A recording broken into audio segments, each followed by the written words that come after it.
En ce temps-là, Jésus disait à ses disciples: «Je vous le dis, si votre justice ne surpasse pas celle des scribes et des pharisiens, vous n'entrerez pas dans le royaume des cieux.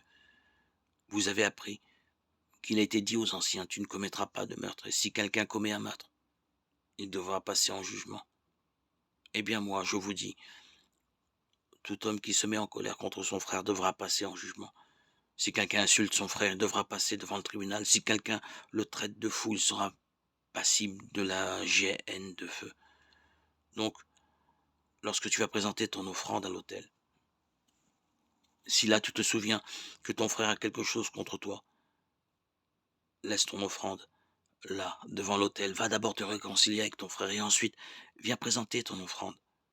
Mets-toi vite d'accord avec ton adversaire pendant que tu es en chemin avec lui, pour éviter que ton adversaire ne te livre au juge, le juge au garde, et qu'on ne te jette en prison.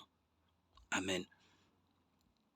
Je te le dis, si tu n'en sortiras pas avant d'avoir payé jusqu'au dernier sou. Évangile de Jésus-Christ selon saint Matthieu 5, 20, 26.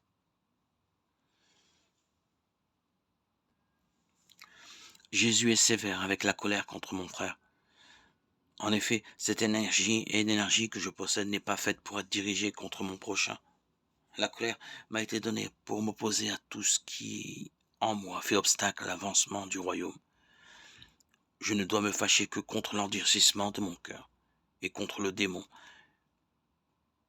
qui cherche à me séduire.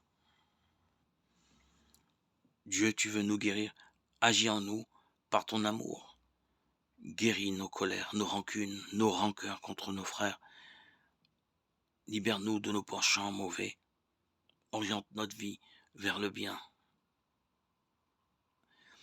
vers l'amour que tu nous as fait connaître à notre baptême en germe et qui ne demande qu'à fructifier, grandir et rayonner dans nos cœurs, dans nos vies, dans chaque petit acte de notre quotidien.